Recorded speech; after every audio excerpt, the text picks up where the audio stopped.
continuing to read the introduction by Jane LAHR, who is one of the three people who have edited this book, which is Joan Marshall Grant's Autobiography and Biography.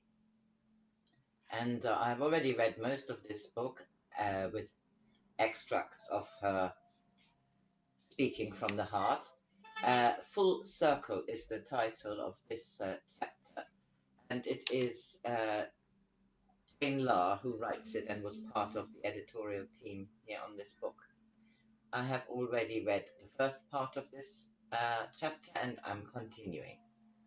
On my return to the States, Joan asked me to take some miniature roses to her dear friend in New York, Sophia Rossoff, a woman who heals with her presence. I did just that and began a 30-year friendship, which I treasure every day. Sophia has many extraordinary qualities. A tremendously gifted musician, she had been a student of Abby Whiteside and is now the president of the Abby Whiteside Foundation. She's a great teacher of both music and life and a superb wisher. When she wishes for something, watch out.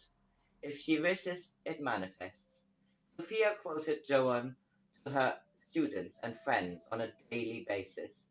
Since Joan's death in 1989, Sophia often spoke of her desire to create a book of Joan's teachings and aphorisms.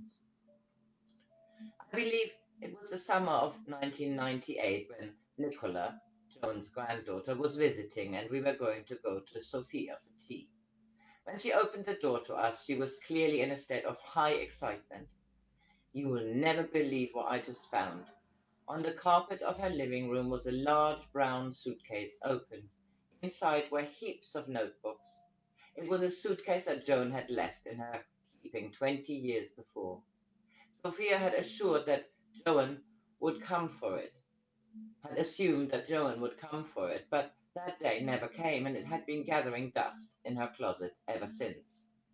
The notebooks were filled with the writings and jottings that never became the book Joan wanted to write. The book she referred to as Teaching the Basics. I just never thought to open it, marveled Sophia. And when I did, it just felt like Pandora. As the three of us sat there, we felt the presence of Joan like light filling the room. Here was an amazing opportunity. But was it an impossible dream? Nicola had already been working on earlier unpublished manuscripts and papers in the process of writing a book about Joan. We all respected each other and believed we would work well together, but we feared that given our hectic lives, the demands of Sophia's ever-expanding number of students and her concert series at Carnegie Hall's Well Hall, Nicola, far away in England, busy with her life as a writer and literary festival organizer, and my work in publishing, along with parenting and the travel to the Midwest that my second marriage required. We could never afford the time to put together a book in celebration of Joan's teachings. We just couldn't do it. But oh, how we wanted to. Within a week, I found an elegant blue envelope in my mailbox, my name and address written in a classic hand that Catherine Hepburn might have used. I did not have a clue who the Martha C on the back might be. But as soon as I entered my apartment, I opened it and out dropped a 5-figure check and a letter suggesting that the money be used to create a book out of Joan Grant's unpublished words. Joan's paperback publisher in Georgia had given Martha my name and address. She later wrote to us that she had met Joan as a young woman and was a long-time admirer of hers. I collapsed onto the sofa with a shock of a synchronicity of these pennies from heaven and picked up the phone to call Sophia. When she answered, I remember asking, Sophia, are you sitting down? Our angel, Martha, has given us the means and the wherewithal to begin speaking from the heart that very day. She has continued to support our efforts to this one, and Sophia was to be congratulated on her brilliant wishing once again. It has taken us far longer than we ever thought it would, and at times we have felt a long, long way from the golden inspiration that we felt on that first afternoon in Sophia's living room. I think it's very moving. Sophia and I spent hours deciphering pages and pages of Joan's distinctive, illegible handwriting, while Nicola was at home in the UK working through shelves of files that dated from the 1930s to the 1960s. She would visit New York with bags stuffed with photocopies and carbons of old typescripts, and we would sit reading and rereading the material out loud, discussing and sorting, arguing for and against, categorizing, throwing out, and putting back in. Each of us had different perspectives and skills to bring to the work. Nicola, grandchild and very close to Joanne, knew the family history and was following in her footsteps as a writer. Sophia, who was her friend and confidant, and an ardent admirer of her writing, could recall Joan's saying and doings as if they happened yesterday. I, interested in the esoteric traditions, was the only one who had actual experience of remembering previous lifetimes, as Joan had. As Joan had. Speaking from the heart has the stamp of our different interests, but we have tried as editors to make it first of all Joan's book, allowing her ideas and her words to speak for themselves. After many years of work, I took our finished proposal and sample chapters to numerous publishers in an attempt to find just the right one. Needless to say, it is not an easy exercise to sell a book by a woman born with far memory. I was becoming quite desperate with feelings of responsibility to Joan and our angel Martha when the thought popped into my head to ask Peter Meyer, the legendary publisher, if he had any idea about who I might approach. I had consulted for Peter professionally and knew that his knowledge of publishing was unrivaled. I will never forget the moment when I confessed the reason for my visit. Peter, this is hard for me to discuss, but there was an English writer, Joan Grant, who wrote numerous autobiographies of her previous incarnations. I realized that I might sound mad, but I have a book of her unpublished writings and just can't figure out where to take it. Have you ever heard of her? I nearly jumped out of my skin and seat when Peter answered, Of course I've heard of her. I published her back in the 1970s when I was at Avon. And yes, I do know someone who will publish it. I will. So the journey had come full circle in more ways than one. The very edition of Winged Pharaoh that I had been reading when I was approached by the woman in Sculpture House, who invited me to meet Joan, had been published by Peter Mayer, who would now publish Speaking from the Heart. What you are about to read is the result of our efforts to organize material that varies from pencil jottings of a couple of lines to full-length letters, from poems written in the 1930s to memos written in the 1970s, shaped in her final stages by Nicola, who also wrote the chapter introductions. It is structured chronologically to different kinds of writing that could be grouped together naturally as they emerged during the course of Joan's varied and extraordinary life. The book represents the ethics and teachings of Joan Grant at the very heart of her life and her work. She lived them and practiced them, and in so doing revealed to all what it is to be fully human. You will find within her voice her poetry and her wisdom.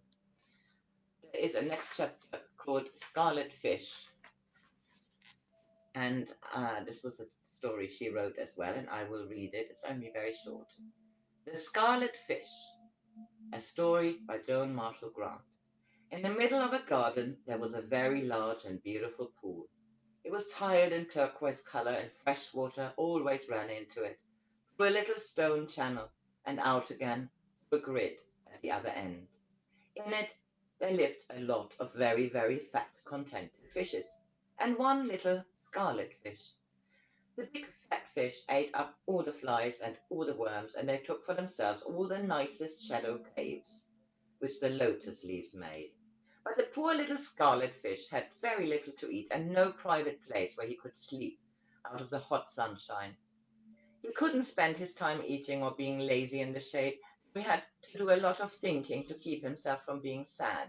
And he explored every bit of the pool until he knew just how many tiles were on the walls and which lotus bud was going to open next. The fat fishes got greedier and greedier, and the little scarlet fish got thinner and thinner until one day, when he was swimming past the grating, he knew that he was thin enough to swim right through it.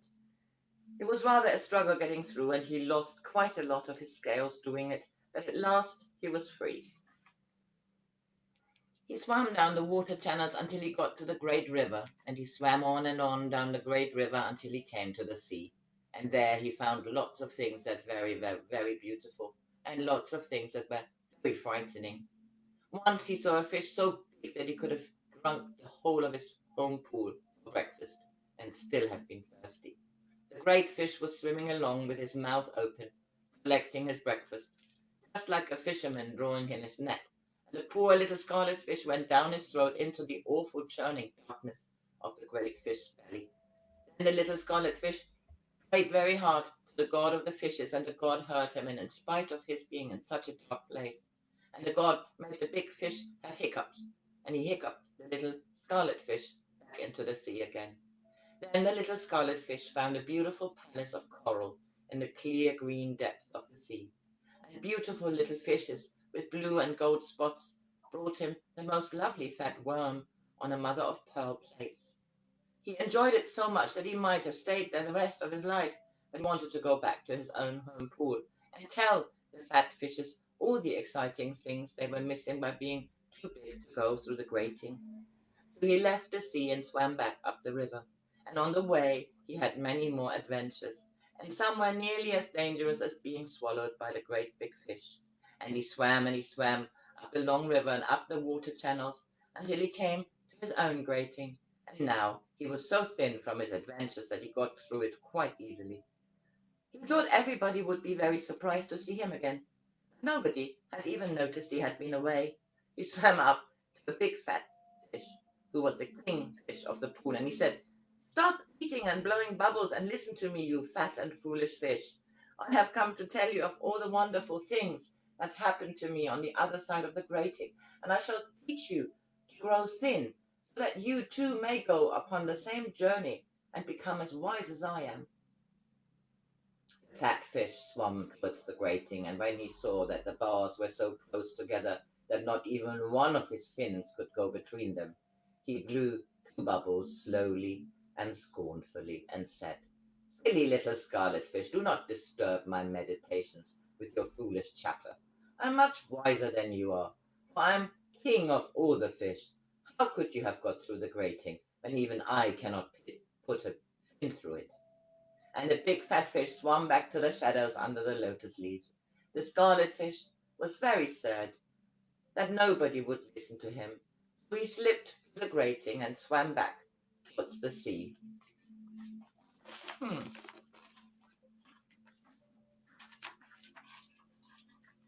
Finished on the last page. Quite soon afterwards there was a drought, and the water channel ceased to flow. The fish pool got lower and lower, and the fat fishes got more and more frightened, until they lay gasping in the mud at the bottom of the pool, and then they died. But the scarlet little fish was living very, very happily in the coral palace under the sea. The end.